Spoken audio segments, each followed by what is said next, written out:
les garanties de la résurrection. J'attends Rodrigo qui puisse...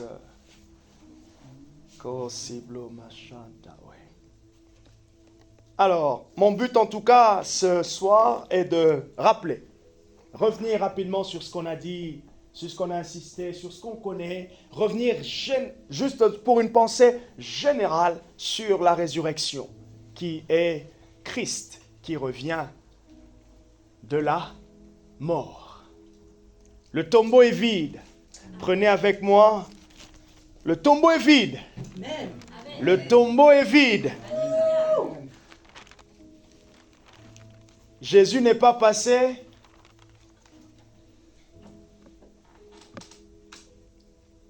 il n'est pas passé à la réception du tombeau. Il est sorti.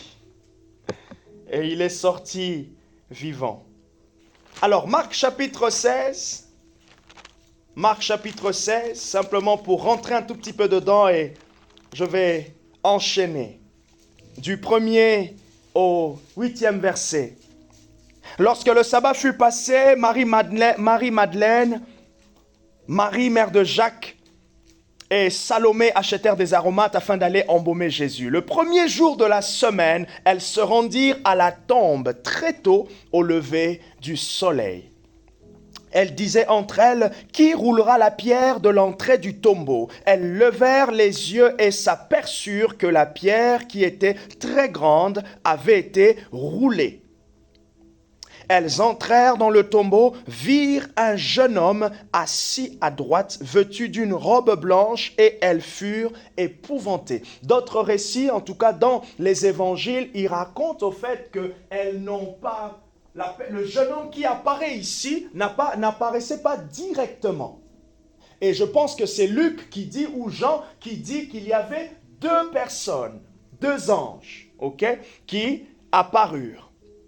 Alors certains de fois disent, ah oui, c'est vrai que quand on lit les récits bibliques, il y a des informations contradictoires. Moi aussi avant, au début, en tout cas de ma conversion, oui, ça faisait peut-être 3 ans, 4 ans après ma conversion, je pensais que la Bible se contredisait. Je n'arrivais pas à répondre sur la question lorsqu'on me disait, pourquoi il y a des informations différentes dans les 4 évangiles si tous parlent de la vie de Jésus. J'ai fini plus tard par comprendre que ce n'était pas des informations contradictoires, mais c'est comme Pierre dit que c'est poussé par l'Esprit qu'ils ont parlé de la part de Dieu. J'ai compris que c'était des indices en plus.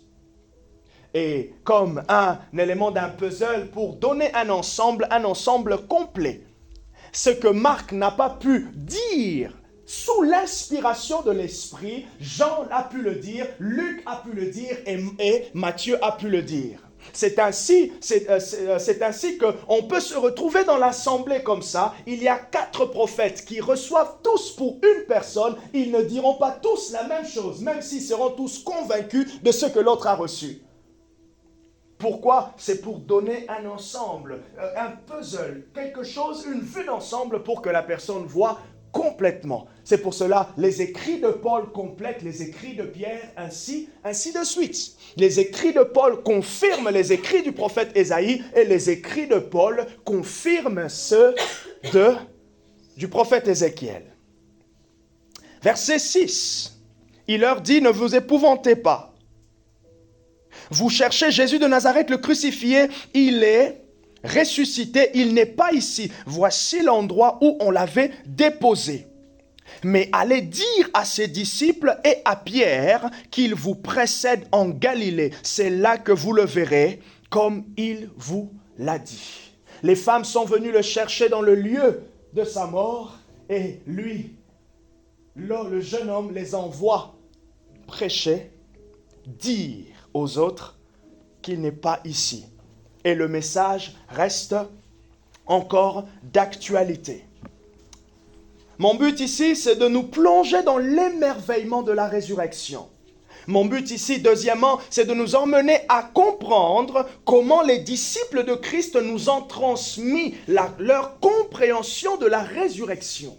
C'est très important lorsqu'on regarde les évangiles, vous regardez les actes des apôtres, vous allez voir au fait qu'il y a une compréhension. Les disciples de Christ, ils avaient une compréhension de la résurrection. Et d'ailleurs, ceux qui sont en train de noter, ou vous pouvez, je vous donne quand même, je vais essayer de faire confiance à votre mémoire. Vous connaissez ce texte 1 Corinthiens chapitre 15. On peut lire dans tout le chapitre d'1 Corinthiens, la compréhension que Paul avait de la résurrection. 1 Corinthiens chapitre 15, un texte très intéressant. C'est vraiment un complément du récit de la résurrection lorsque vous lisez les épîtres.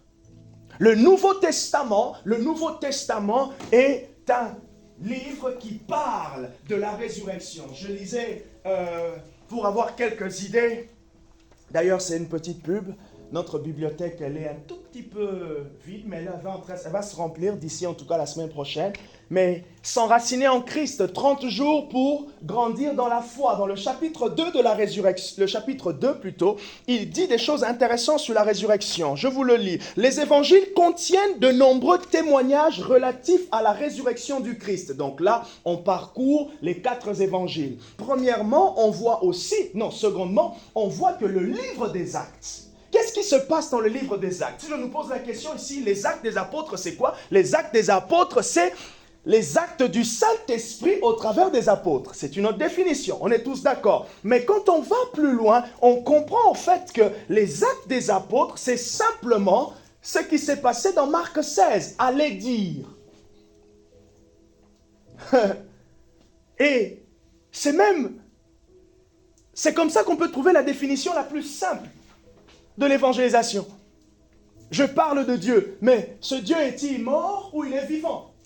Est-ce que vous connaissez le film Dieu n'est pas mort? C'est le quoi? Le 1, le 2, il y a 3, il y a combien? Il y en a 3. Dieu n'est pas mort. Parce que pour certains, pour l'athée par exemple, Dieu est mort. Ça veut dire, si Dieu est mort, c'est que le tombeau, il y a encore le corps de Jésus.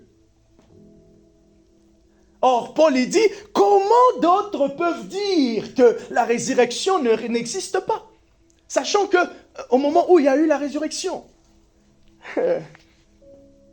Et le livre des Actes est l'histoire de la proclamation de la résurrection du Christ par les apôtres. Les épîtres partent du principe que Jésus est un sauveur vivant qui règne et qui est le chef de l'Église. Dans l'Apocalypse montre à maintes reprises que le Christ ressuscité règne dans les cieux et il prédit son retour.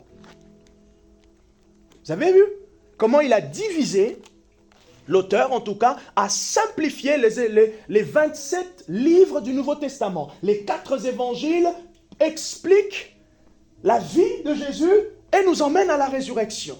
Les actes des apôtres, le Saint-Esprit, il vient confirmer. Et c'est ce que le Saint-Esprit fait continuellement aujourd'hui jusqu'à ce que Jésus reviendra. Vous et moi, on passera, mais le témoignage de sa résurrection, donc le verset qui dit « Allez dire, allez dire, allez dire », c'est même ça le sens de l'Église, c'est même ça le sens de notre mission. C'est ça le sens des ministères. Les ministères sont là pour aller dire. L'évangéliste...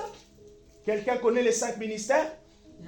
Les apôtres, les prophètes, le docteur et le berger, le pasteur, enseignant. Et on est là tous pour aller dire, quels que soient les axes que l'on prend. Je vais prêcher sur l'amour, je vais prêcher sur le pardon, je vais prêcher sur ceci. Nous sommes là juste pour dire que il est vivant. Et puisqu'il est vivant, ça veut dire maintenant, il agit comme s'il était présent. Alors, notez avec moi cette définition. Qu'est-ce que j'entends par les garanties de la résurrection? Tout d'abord, je nous donne une petite définition venant de Google. Qu'est-ce qu'on entend par garantie? Une garantie, ça c'est une définition de Google. Une garantie, c'est une obligation d'assurer à quelqu'un la jouissance d'une chose. L'obligation d'assurer à quelqu'un la jouissance d'une chose. Si je donne une garantie à Rodrigo, ça veut dire je suis en train de rassurer Rodrigo pour telle chose que il aura. Ok? Comme lorsque on parle en loyer, on donne une garantie. On nous demande une garantie de loyer. OK? Deuxièmement, la première définition, c'est l'obligation. La deuxième définition, c'est aussi un engagement. Une garantie, c'est un engagement par lequel, si je prends l'exemple d'une entreprise, elle va répondre à la qualité de ce qu'elle propose comme produit. J'embauche Pragma, il dessine mon projet. Comme j'avais fait quand on est rentré ici, j'ai dessiné une petite représentation des chaises et tout ça avec mes logiciels. Et j'appelle Christian pour nous faire tout ce qui est électricité, comme on l'a fait, par exemple, derrière. Ça, c'est pas l'électricité, bien sûr. Mais voilà, il place tout ce qui est déco.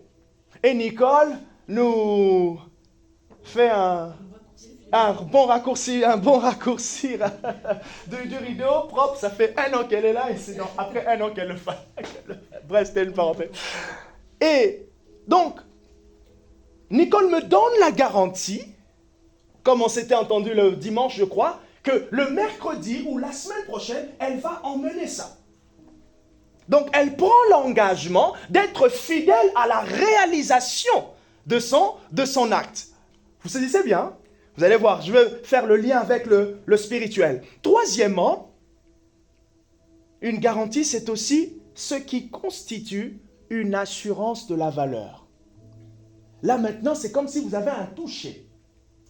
C'est quoi le lien? Pour aller dans la définition spirituelle. Première définition, ce que j'entends par les garanties de la résurrection, sont plutôt l'ensemble des richesses que jouissent tous les croyants en union avec Jésus. Mon cher Rodrigo, est-ce que tu veux bien prendre Éphésiens chapitre 1, verset 3 pour nous le lire? Je répète, première définition, j'entends par les garanties de la résurrection l'ensemble des richesses que jouissent les croyants, dont jouissent, merci beaucoup. Donc je vais corriger peut-être en direct que l'ensemble des richesses dont jouissent. Ah, ça c'est Android, ça. Wow, gloire au Seigneur. Jésus, il aurait aimé avoir aussi un portable quand même. Hein? Là, il allait m'appeler. Hey Jean-Marc, je t'appelle au 06, tu réponds pas. Première définition, c'est l'ensemble des richesses que jouissent. Dont jouissent tous les croyants en union avec Christ. L'ensemble des richesses. Deuxième définition. C'est quoi les garanties? Les garanties de la résurrection, c'est aussi l'engagement réciproque des deux parties. Ça veut dire Christ qui s'engage vers Dieu le Père pour nous, mais aussi nous qui nous engageons envers Christ pour lui et pour nous. Vous voyez là où je suis en train de vous emmener. Mais maintenant, lorsque je vais vous donner les pourquoi de ces garanties, c'est là que vous verrez clair ces définitions. Donc je dis, deuxièmement, les garanties de la résurrection, c'est aussi l'engagement réciproque. Christ s'est engagé envers Dieu le Père pour nous, mais aussi nous nous engageons. Alors petite pub pour notre chaîne YouTube et pour notre chère Alexandra. Elle nous a enseigné sur la responsabilité, il y a peut-être 2 mois maintenant, début d'année ou fin d'année dernière, la responsabilité du croyant. Donc Jésus n'est pas mort à la croix en tant qu'irresponsable. D'ailleurs même, notez-le quelque part, Matthieu chapitre 16. Ah Rodrigo, tu as trouvé le passage? Oui. Vas-y, Éphésiens chapitre 1, verset 3. Béni soit le Dieu et Père de notre Seigneur Jésus-Christ, qui nous a bénis de toute bénédiction spirituelle dans les lieux célestes en Christ. Voilà, béni soit le Dieu de notre Père, béni soit le Dieu de notre Seigneur Jésus-Christ, qui nous a bénis de toutes les bénédictions spirituelles dans les lieux célestes, en Christ. Ah, c'est beau, hein? Béni de toute bénédiction, infinie, tout confondu, toute forme confondue. Et Barbara, ma chère épouse, tu peux prendre Matthieu 16, versets 20 à 21. Et si je peux solliciter, qui d'autre? Qui d'autre a sa Bible rapidement, qui peut préparer à côté Hébreux chapitre 10, versets 5 à 8. Je suis sur ma deuxième définition. Je nous rappelle la première. La première, j'ai dit que les garanties, c'est l'ensemble des richesses. C'est pour cela qu'on a lu Éphésiens 1, verset 3. Béni soit le Dieu de notre Seigneur Jésus-Christ qui nous a bénis de toutes les bénédictions spirituelles. Les bénédictions sont là et elles resteront présentes. Éphésiens 1, verset 3. Mais maintenant, la croissance, l'activité du Saint-Esprit en nous va nous emmener à prendre conscience. Et c'est en prenant conscience, en devenant responsable, que maintenant on saisit par la foi. Et ce n'est plus juste saisir, mais on vit maintenant ces choses.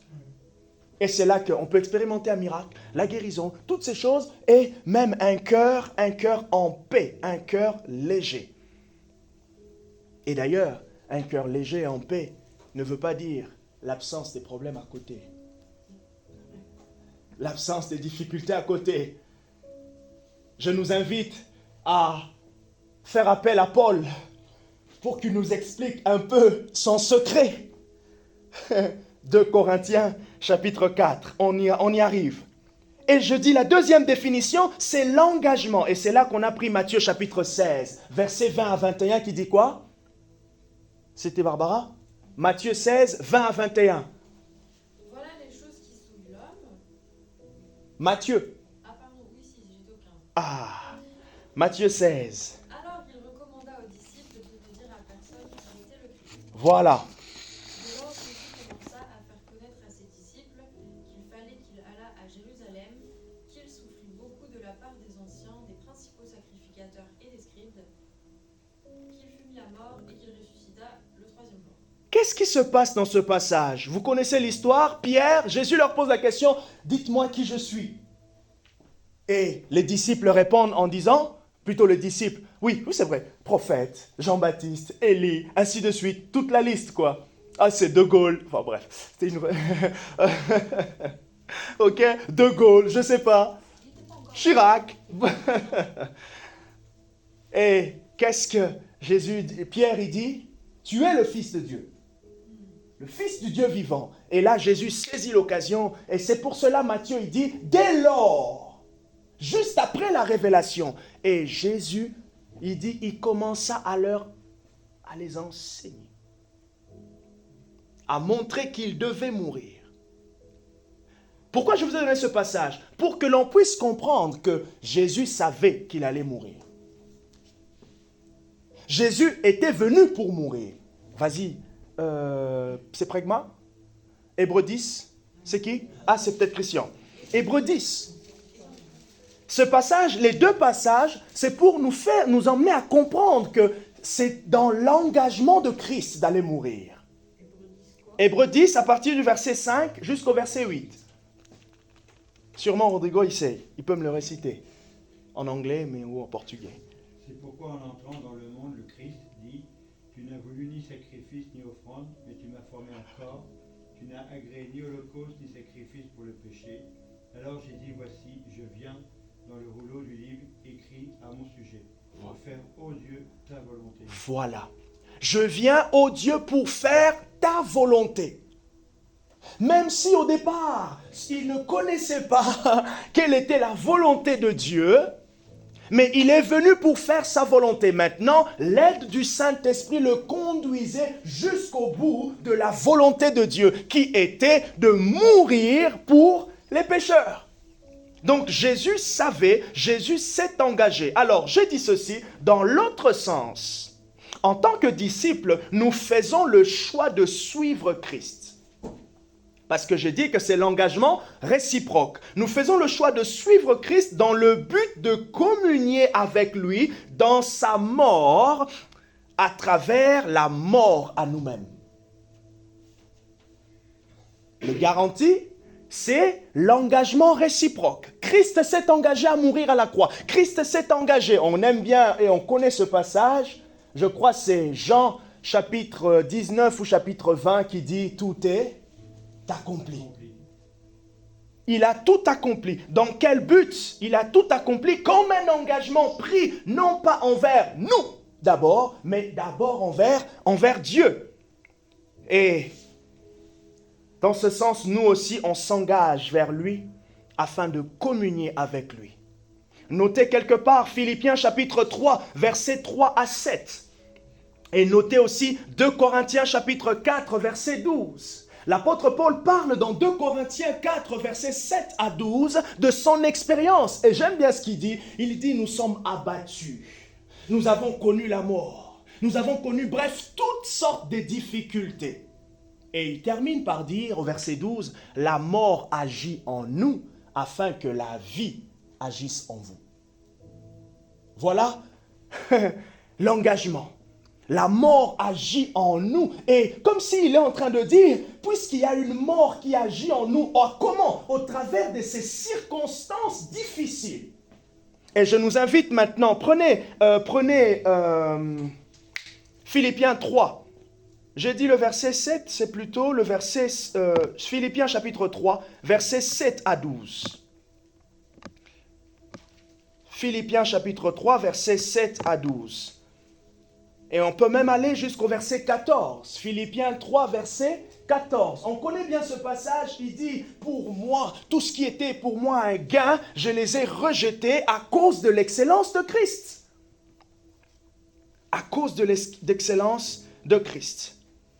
Et dans ce même sens, le même idée, Paul est en train de concevoir une forme de mort, une forme de communion avec la vie de Jésus, à travers les difficultés.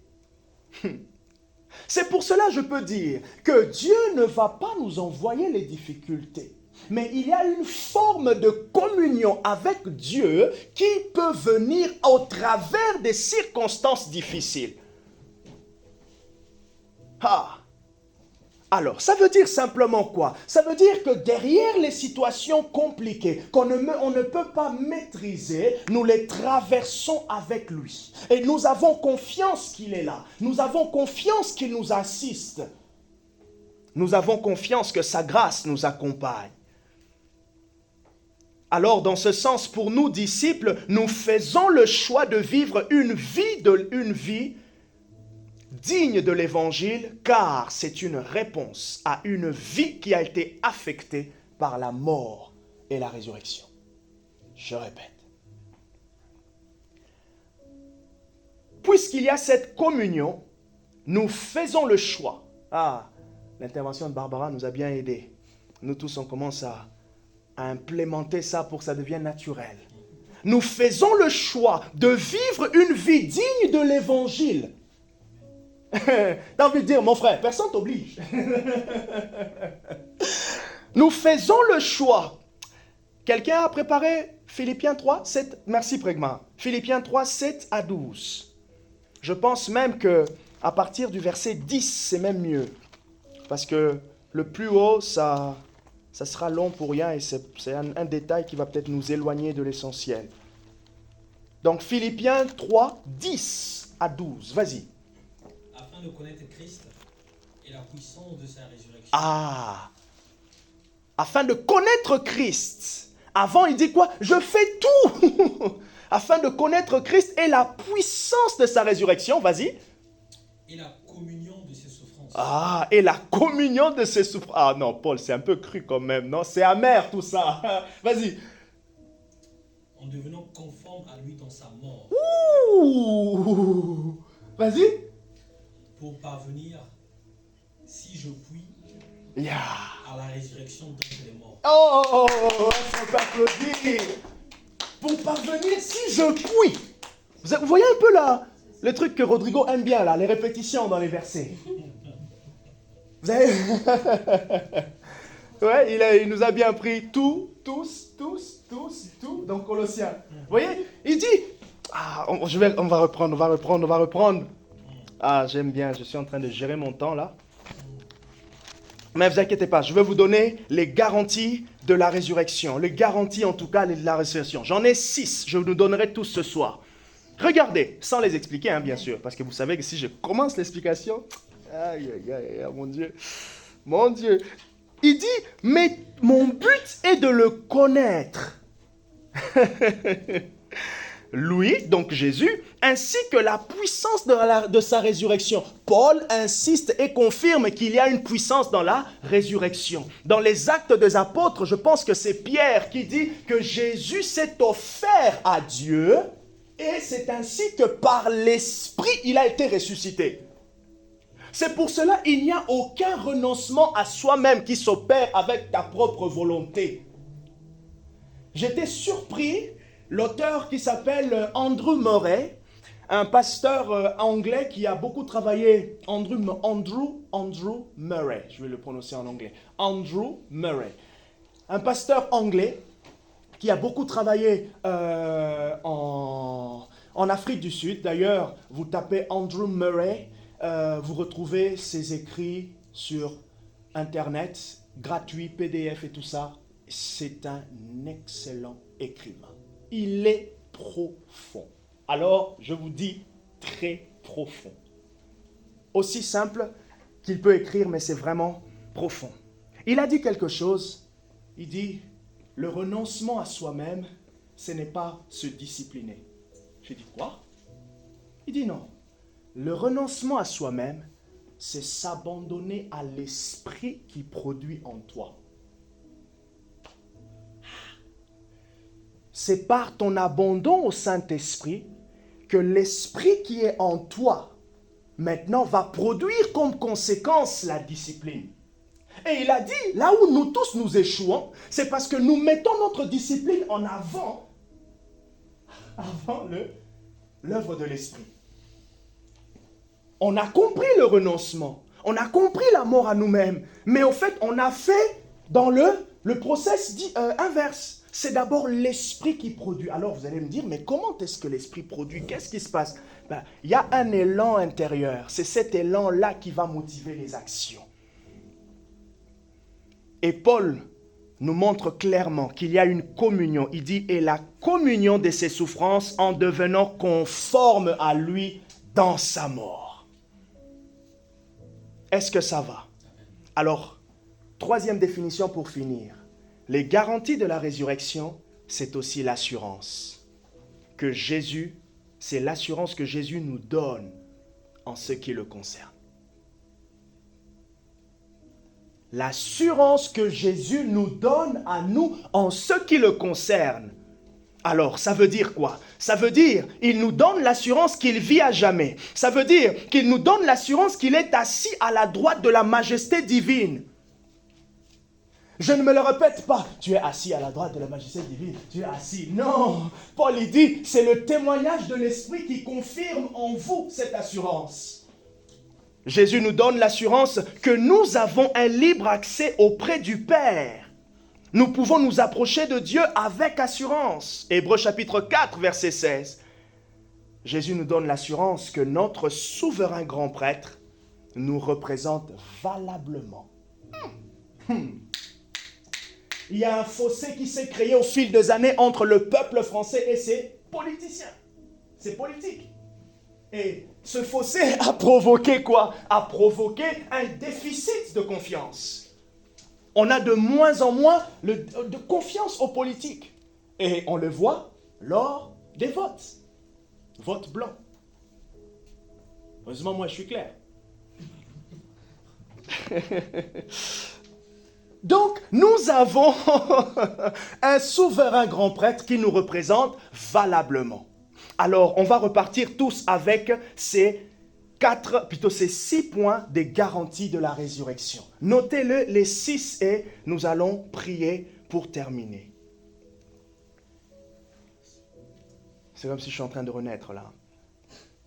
Premièrement, les garanties de la résurrection, la perfection rendue possible. La perfection rendue possible. Et là, quand je parle de perfection, je ne parle pas de perfectionnisme, je ne parle pas de... il faut que ça soit parfait, non. L'auteur des Épîtres aux Hébreux présente la perfection comme ce qui est meilleur. Donc en réalité, ce qui est meilleur et ce qui est supérieur est possible. Deuxièmement, la victoire éternelle et continuelle sur l'ennemi de notre âme, le péché et la mort. Victoire éternelle et continuelle. Donc, il n'y aura pas un moment dans l'histoire où il y a eu une pause. Le diable a dit, hey, c'est la récré. Non, il n'y a pas de pause sur ta victoire. Alléluia. Il n'y a pas de pause. Troisièmement, la glorification. C'est quoi la glorification? C'est simplement l'attribution d'un corps de ressuscité. Est-ce que vous savez qu'il y avait une différence entre la résurrection de Lazare et celle de Jésus? Il semble qu'il y a dans toute la Bible, dans toute la Bible, il semble qu'il y a six récits sur la résurrection. La différence avec ces récits, c'est que ces personnes sont ressuscitées, ils sont morts, ressuscités, et ils sont encore morts. Quand ils étaient ressuscités, leur corps n'était pas un corps glorifié. Mais maintenant, Jésus, lorsqu'il est ressuscité, son corps, c'est un corps glorifié. Et ça, c'est ta garantie.